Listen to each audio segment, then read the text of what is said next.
Latest technology courses, best infrastructure మరియు అద్భుతమైన placements. Engineering లో మీ best choice Avian Institute of Engineering and Technology, Ibrahimpatnam. తిరుపతిలో అర్చకులుగా పనిచేసిన ఒక అర్చకులు ఈ మధ్య చెప్పింది ఒక మాట వీడియోలో నేను చూసాను. ఏంటంటే తిరుపతి హుండీలో డబ్బులు వేయకండి, అక్కడంతా దుర్మార్గం జరుగుతుంది అని చెప్పని ఒక స్టేట్మెంట్ ఇచ్చారు ఆయన. సో మీరు కూడా అక్కడ జరిగే పూజా విధానాలు కానీ కైంకర్యాలు కానీ సరిగా జరగటం లేదు అనేది ఇప్పుడు ఏమన్నా మారిందండి మీ ఉద్దేశ ప్రకారం, లేకపోతే ఎలా ఉండాలని మీ కోరిక? మారిందో లేదో మాకైతే తెలియదు ఇంకా, ఎందుకంటే మేము వచ్చిన ఇప్పుడు వెళ్ళలేదు అక్కడికి. అది అలిగి వెళ్ళలేదని చెప్పని విన్నాను నేను కూడా. అలిగి కాదు, అది మంచిగా జరగాలని మేము అనుకున్నాం. మంచిగా జరగడానికి మార్గాలు ఏర్పడాలి. ఇప్పుడు వచ్చినటువంటి సీఎం గారు కూడా అది మంచిగా చేస్తాము అని అంటున్నారు. We hope that good things will happen.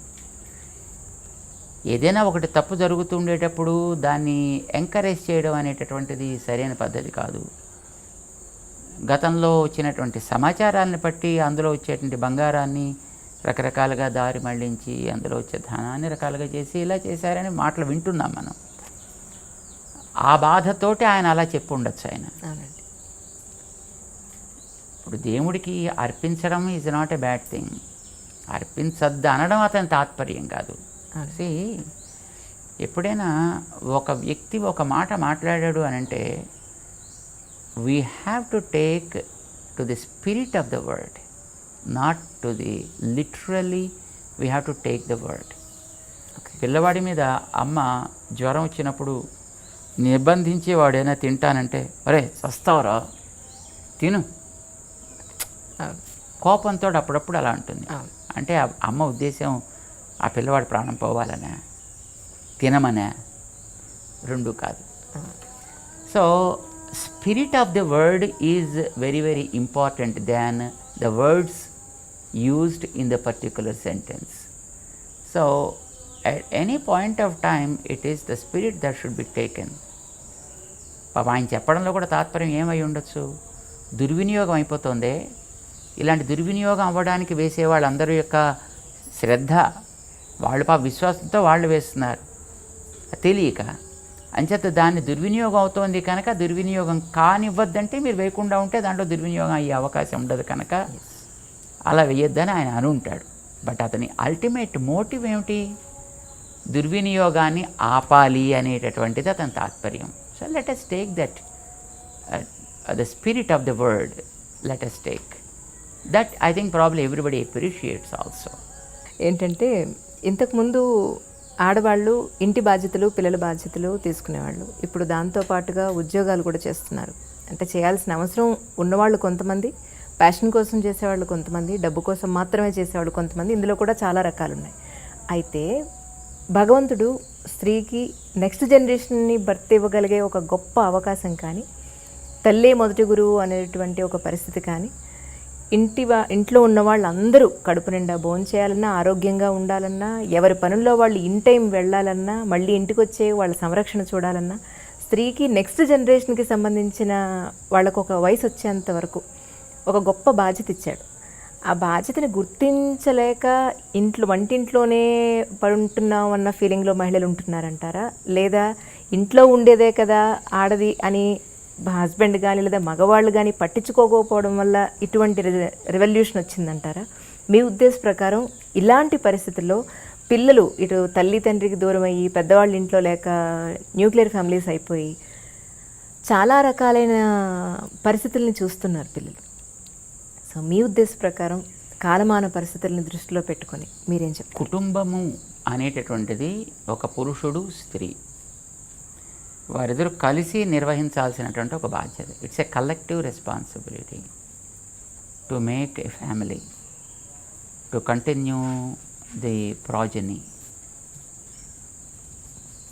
దీనికి వెనకాతల మనం గుర్తించాల్సింది అసలు లక్ష్యం గుర్తించాలి. కుటుంబాన్ని ఏర్పరచడంలో కూడా ఒక లక్ష్యం ఉంది మన పూర్వపురుషులకి. లేకపోతే ఇప్పుడు అడవుల్లో తిరిగేటటువంటి పశువుల్లాగా హాయిగా ఎప్పుడు వాడికి భావం కలిగితే, ఎప్పుడు ఆమెకి భావం కలిగితే అప్పుడు ఇద్దరు కలవడం, ఎవడో సంతానానికి అనడం, తర్వాత వాళ్ళ దారిని వాళ్ళని వదిలేయడం, వీళ్ళు మానాన్ని వీళ్ళు తిరగడం, ఇలా చేయొచ్చు కదా మనుషులు కూడా. కానీ మనిషికి అట్లాంటి స్థితి ఏర్పరచలేదు. మనిషికి ఒక కుటుంబము, ఒక బాధ్యత, ఒక పరంపర ఇవి ఏర్పడ్డాయి. కుటుంబ వ్యవస్థ ఈవేళ మనం చూసేటటువంటి భారతీయ వైదిక కుటుంబ వ్యవస్థ అనేటటువంటిది మంచి ప్రాక్టీసెస్ కోసం ఏర్పడ్డది.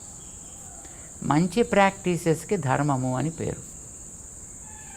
ఏది వ్యక్తి ద్వారా కుటుంబానికి, కుటుంబం ద్వారా సమాజానికి, సమాజం ద్వారా ప్రకృతికి ఏది అనుకూలమైనటువంటి ప్రాక్టీస్ ఉంటుందో దానిని ధర్మము అని పేరు పెట్టారు. దాన్ని ధర్మం అంటే ఉపదేశాలు చేసేది కాదు. No, it is not something lies in the books also. It is a good practice that comes from person to the person by word of mouth. ఇలాగ రావడానికి ఒక వ్యవస్థ, పురుషుడు స్త్రీ కలిసి ఒక లక్ష్యం కోసం జీవించడం. Not just sharing the life is the purpose of the marriage. Sharing the life you can get anywhere, right? అంచేత కేవలం జీవిత భాగస్వామ్యం అనేటటువంటిది కష్టసుఖాలు పంచుకోవడం కోసమనే కాదు, నమ్మినటువంటి ఆచార విచారాలని కొనసాగించేటటువంటి జనరేషన్ని తయారు చేయడం కోసం. ఈ జనరేషన్ తయారు చేయడం అనే లక్ష్యం వచ్చేటప్పటికి ఒకరు ఆర్జించాలి, ఒకరు దాన్ని ప్రిజర్వ్ చేయాలి, యూటిలైజ్ చేయాలి. సే హస్బెండ్ పనిచేస్తున్నాడు అనుకోండి, భార్య ఆ బాధ్యత తీసుకోవాలి. లేదు భార్య పనిచేస్తాం అనుకోండి, హస్బెండ్ ఆ పని చేసుకోవాలి. ఓకే. ఇప్పుడు అమెరికా లాంటి దేశాల్లో పాపం ఈ బాధ్యత గుర్తించి ఒకళ్ళు పని చేస్తే ఇంకొకళ్ళు బాధ్యత తీసుకుంటున్నారండి. ఇక్కడ ఉండేటప్పుడు పాపం మగవాళ్ళకి అసలు అగలిగిన ఆడవాళ్ళకు కూడా అనుకోండి, వాళ్ళు ఒంటింటి మొహం కూడా తెలియకపోయినా అక్కడికి వెళ్ళిన తర్వాత పాపం ఒంటిల్లే కాదు పాత్ర శుద్ధి చేసుకోవడం కూడా మగవాళ్ళు కూడా చాలా చక్కగా మంచి ఎక్స్పర్టీస్ అక్కడ కూడా వాళ్ళు సంపాదిస్తున్నారు. అంట్లు తోమడానికి పేరు పెడితే బాగుండేది కనుక డిష్ వాష్ అని పేరు పెట్టారు దాన్ని. మొత్తానికి ఆవిడ పనిచేస్తే ఈయన ఈ బాధ్యత చూస్తాడు, ఈయన పని చేస్తే ఆవిడ ఆ బాధ్యత చూస్తారు, ఇద్దరు పని చేస్తే ఇద్దరు వచ్చి పని చూసుకుంటారు. Correct. Need made them to understand their own roles and responsibilities. Perfect sir. మన దేశంలో దురదృష్టం కొద్దీ ఆ బాధ్యతను మర్చిపోయారు. మగవాడు మర్చిపోయాడు, స్త్రీ కూడా మర్చిపోయింది. మగవాళ్ళు డామినేట్ చేసే కొంతకాలం ఇక్కడ సాగినటువంటి విధానం వల్ల వీళ్ళు ఆడే మాటలకి, ఎత్తి పొడుపులకి ఆడవాళ్ళు నిజమే మేము ఒంటింటి కుందేళ్ళు అయిపోయాము అనే భావనలోకి వాళ్ళు వెళ్ళారు. ఇది తప్పు రెండు వైపులా ఉంటుంది. ఎప్పుడో రెండు చేతులు కలిస్తేనే చప్పుడు వస్తుంది, ఎప్పుడు ఒకవైపు నుంచి ఎప్పుడు చప్పుడు రాదు. సో కొంత తప్పు వీళ్ళల్లో ఉంది, కొంత తప్పు వాళ్ళల్లో కూడా ఉంది. కానీ ఎక్కడైతే బాధ్యతను గుర్తించినటువంటి వ్యక్తులు ఉన్నారో అక్కడ కుటుంబ వ్యవస్థ చెడిపోలేదు. గుర్తించని చోట yes, maybe it is a single unit, maybe it is a joint family, but disturbances crept into that families. గుర్తించిన చోట ఎక్కడైనా అది బాగానే ఉంది ఇప్పటికి కూడా. But of course we can see sporadically just here and there, not it's a regular feature that we can observe it evidently. కుటుంబంలో మగవాడికి లేని గొప్పతనం ఆడదానికి ఉంది. ఇప్పుడు ధర్మాన్ని కంటిన్యూ చేయడం అని మనం ఎప్పుడైతే అనుకున్నామో, ధర్మాన్ని కంటిన్యూటీ అనేది సంతానం వల్లనే ఏర్పడాలి. సంతానాన్ని కనగలిగే సామర్థ్యం ఆడవాళ్ళకి తప్ప మగవాళ్ళకి లేనే లేదు. అంటే ఆడవాళ్ళకి భగవంతుడు జనరేషన్ని కంటిన్యూ చేయగలిగేటటువంటి ఒక గొప్ప వరాన్ని ఇచ్చాడు. తన బాధ్యతని ఆడవాళ్ళ చేతిలో పెట్టాడు, మగవాళ్ళ చేతిలో పెట్టాల. సృష్టి చేసేటటువంటి ఘనకార్యాన్ని ఆడవాళ్ళ చేతిలో భగవంతుడు పెట్టాడు. మరి ఆ చేసినటువంటి సృష్టిని సమర్థవంతంగా తర్వాత జనరేషన్గా అందించాలి అని అంటే it needs a lot of things to be attended to.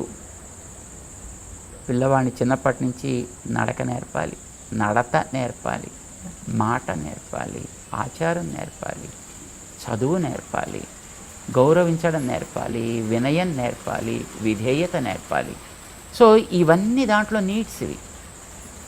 ఇంత బాధ్యతని ఆఫీసులోకి వెళ్ళి ఉద్యోగం చేసి సంపాదించే డబ్బులతో మనం తేలేం. అవునండి. సెకండ్ థింగ్ ఈజ్ ఇవి నేర్పడానికి ఓపిక కావాలి. బై నేచర్ మగవాడికి ఓపిక తక్కువ, స్త్రీకి ఓపిక మారుపేరు. అందుకోసమని పిల్లల్ని కనడం సరే, అది వాళ్ళ మీద బాధ్యత కాదు, అది వాళ్ళకి ఇచ్చిన వరం, అది వాళ్ళకి మాత్రమే ఇచ్చిన వరం కనుక అది ఎలాగో వాళ్ళే చేయాలి. పెంచేటటువంటి ఓపిక కూడా మగవాళ్ళు లేదు కనుక ఆ బాధ్యతను కూడా వాళ్ళకే పెట్టారు. కానీ వాళ్ళు ఆ బాధ్యతలో ఉన్నారని వాళ్ళకి కావలసినటువంటి సౌకర్యాలు, వాళ్ళకి కావాల్సినటువంటి ప్రొటెక్షన్, వాళ్ళకి కావాల్సినటువంటి వనరుల సమీకరణ, ఇదంతా చేయడం మిగతా కుటుంబం యొక్క బాధ్యత. సో అందులో ఈ మిగతా సేకరించి ఇవ్వడం అనేటువంటిది సూపర్ఫిషియల్ యాక్టివిటీ. ఇట్స్ నథింగ్ పెద్ద రెస్పాన్సిబిలిటీ యాక్టివిటీ అయితే కాదు. ఇప్పుడు బిల్డింగ్ కట్టడం, స్కూల్ పెట్టడం, వ్యక్తుల్ని అపాయింట్ చేయడం, డబ్బులు ఇవ్వడం, ఇదైతే సూపర్ఫిషియల్ యాక్టివిటీ. అందులోకి వచ్చిన పిల్లవాడిని తయారు చేయడం is a more responsible activity. అది టీచర్ లోపల చేస్తాడు ఆ పని. అది నిజమైనటువంటి పని. అంటే బాడీకి లైఫ్ అది. అందుకోసం కుటుంబానికి కూడా స్త్రీ లైఫ్ అయింది. అందుకోసం మన శాస్త్రాల్లో నా గృహం గృహమిత్యాహు గృహిణీ గృహముచ్యతే. ఇంటిని ఇల్లు అనరు, ఇల్లాలుని ఇల్లు అంటారు. అందుకే ఆవిడ పేరు ఇల్లాలు. ఇంటిని ఏలగలిగినటువంటి ఆమె అని ఆవిడికి పేరు పెట్టారు. వీడికి కాదు. వీడు వస్తాడు, పని చేస్తాడు, కూర్చుంటాడు, తింటాడు, పడుకుంటాడు, మళ్ళీ పోతాడు. కానీ ఆవిడ ఇంటికి ప్రాణం పోసేటటువంటిది. ఈ బాధ్యతని గుర్తించి ఆవిడకి ఇవ్వాల్సినటువంటి మర్యాద, గౌరవము ఇచ్చి ఉండాల్సింది. కానీ చాలా చోట్ల సమాజంలో అది కోల్పోయింది. దాంతో ఆవిడలో ఒక రకమైన అసంతృప్తి, ఒక రకమైన తీవ్రవాద ప్రవృత్తి ఏర్పడ్డాయి. సో అది వికృత రూపం ధరించింది ఇప్పుడు ఈవేళ. ఇప్పుడు స్త్రీ బయటికి రావడానికి అభ్యంతరం అయితే ఏం లేదు. తన బాధ్యతను తాను గుర్తించి బయటకు వస్తే పర్వాలేదు. కానీ బాధ్యత తెలియకుండా స్త్రీ బయటకు వచ్చిందనుకోండి, she will be in trouble కదా. ఇప్పుడు స్త్రీ అనేది ఒక తమలపాకు లాంటిది అనుకోండి. తమలపాకును మనం బయట పెట్టచ్చు, కానీ గాలి గట్టిగా వీస్తే అది చిరిగిపోయే ప్రమాదం కూడా ఉంది కదా. So when you are bringing such a delicate stuff to the open yard, you should take precautions to see that it is also able to retain the ups and downs that are happening in the society. Exactly. ఇప్పుడు ఈవేళ మనకి సమాజంలో స్త్రీలు బయటకు వస్తున్నారు. It is okay.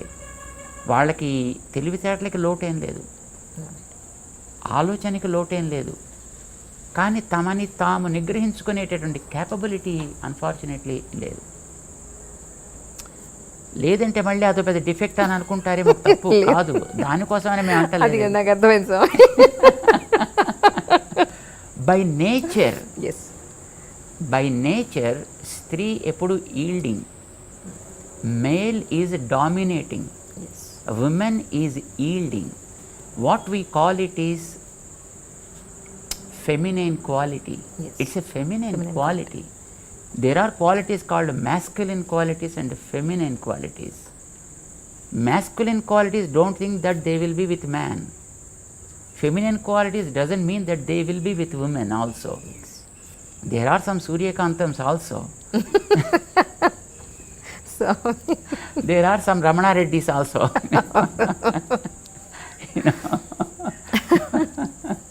Ramanareddy, Relangi ఏదో కొంతమంది ఉండేవారు ఇదివరకు. మా చిన్నప్పుడు ఎప్పుడు మాకు జ్ఞాపకం. ఈల్డింగ్ నేచర్ ఎవరి దగ్గర ఉంటుందో that is what we call the feminine quality. మగవాళ్ళలో కూడా ఆ క్వాలిటీ ఉండొచ్చును. ఎప్పుడు ఏ కాస్త చూసినప్పటికీ కరిగిపోయే గుండె కలిగిన మగవాళ్ళు ఉండొచ్చు. దేనికి కరగనటువంటి ఉక్కు కంటే గట్టిగా ఉండేటువంటి కర్కశమైన గుండె ఉండే మహిళలు కూడా ఉండొచ్చు. I'm not talking that every మహిళ is like that, every man is like that. What we call it's a feminine quality, it is masculine quality. So feminine qualities are more with female being. మహిళలకి ఆ రకమైన యోగ్యత ఉంది, ఎక్కువ భాగం అలా ఉంది కనుక వారికి తగినటువంటి ప్రొటెక్షన్ ఇవ్వడం అనేటటువంటిది, వారి యోగ్యతకి తగ్గట్టుగా వారికి ఒక బాధ్యతని, జనరేషన్స్ని తయారు చేసే బాధ్యతని ఇవ్వడం అనేటటువంటి సబబు అని మన వైదిక సమాజం గుర్తించి ఈ కుటుంబ వ్యవస్థను ఏర్పాటు చేసింది. ఇప్పుడు ఈవేళ బయటకు వస్తున్నారనుకోండి లేడీస్, వచ్చిన తర్వాత ఇందాక మీకు చెప్పాం కదా, ఈల్డింగ్ అనేది వాళ్ళ నేచర్ అని. ఇప్పుడు కూర్చుని అబ్బా నువ్వు ఇంద్రుడివి, నువ్వు చంద్రుడివి, నువ్వు సాక్షాత్తు మొత్తం ప్రపంచం అంతా ఇక్కడే ఉంది, నువ్వు ఇంత అందం అంత అందం అంటే జనరల్గానే వ్యక్తిలో ఒక రకమైనటువంటి కరిగిపోయే యాటిట్యూడ్ ఏర్పడుతుంది అనుకోండి. Then there are people to abuse that, and then the system gets collapsed. That's what we are facing today unfortunately. దీన్ని దృష్టిలో పెట్టుకుని బహుశా మన వాళ్ళు ఒక వ్యవస్థను ఏర్పాటు చేసి పెట్టారు. ఎగ్జాక్ట్లీ. ఆ వ్యవస్థకి తగినటువంటి గౌరవం ఇవ్వడం అనేటువంటిది అన్ని చోట్ల జరగాల్సింది, కానీ జరగలేదు. ఇదివరకు రోజుల్లో వివాహం అయిన తర్వాత భార్యాభర్త, చిన్నపిల్లలుగానే కదా వివాహాలు జరిగేవి. చిన్నపిల్లలు అంటే నాట్ స్మాల్ కిడ్స్ అని కాదు, ఒక వయసులో సే 25, 30 ఆర్ ఈవెన్ కొంచెం ఇటు అటు ఉన్నప్పటికీ కూడా ఇప్పుడు మనిషి అన్న తర్వాత అప్పుడప్పుడు కొన్ని సరదాలు ఉంటాయి. సరదాగా వీడు మాట్లాడినప్పుడు ఆమె రిసీవ్ చేసుకోలేకపోవచ్చు, ఆమె మాట్లాడినప్పుడు వీడు రిసీవ్ చేసుకోలేకపోవచ్చు. ఇప్పుడు ఒకసారి ఒకళ్ళు ఎదట వాడిని సర్కాస్టిక్గా ఒక మాట అన్న తర్వాత వాళ్ళు మాట అంటే వీడు అంత దాన్ని స్పోర్టివ్గా తీసుకోగలిగే కెపాసిటీ ఉండాలి. ఆ కెపాసిటీ లేదనుకోండి, ఎదటి వాడిని కూడా వీడు అనకూడదు, కానీ వీడు మాత్రం అనేస్తాడు, అవతల వాడంటే వీడు తట్టుకోలేడు. సో అలాంటప్పుడు ఏమవుతుంది, రిఫ్ట్ ఏర్పడుతుంది. ఇదివరకు రోజుల్లో అయితే కుటుంబాల్లో వాళ్ళ తల్లి తండ్రి వాళ్ళ పక్కన ఉండేవారు. తాత్కాలికంగా కోపతాపాలు ఆవేశాలు వచ్చినా ఆ పెద్దవాళ్ళు ఉన్నారనే గౌరవం చేతో మర్యాద చేతో చెయ్యి జుట్టు దాకా వెళ్ళేది కాదు. ఎక్కడో కాస్త అడ్జస్ట్ అయ్యి ఉండేవాళ్ళు. తర్వాత ఎప్పుడో ఇద్దరు కలిసినప్పుడు ఎప్పుడైనా కొట్టుకునేవారు తిట్టుకునేవారు అని తెలియదు. అట్లీస్ట్ బయటకు వచ్చినప్పుడైనా కాస్త మంచిగా ఉండడానికి వాతావరణం పెద్దవాళ్ళు ఉండడం వల్ల అది తోడ్పడేది. See now what happened is they are migrated to cities or to the offices. అక్కడ ఎప్పుడైనా చిన్న కోపం వచ్చిందనుకోండి, there is no protection for them. ఇప్పుడు అమ్మో నాన్నో అమ్మమ్మో తాతో ఎవరో ఒకళ్ళు ఉంటే కనీసం వాళ్ళు ఎవరే నాన్న ఇలా ఉండరా ఇలా ఉండమ్మా అని చెప్పడానికి అవకాశం ఉండేది.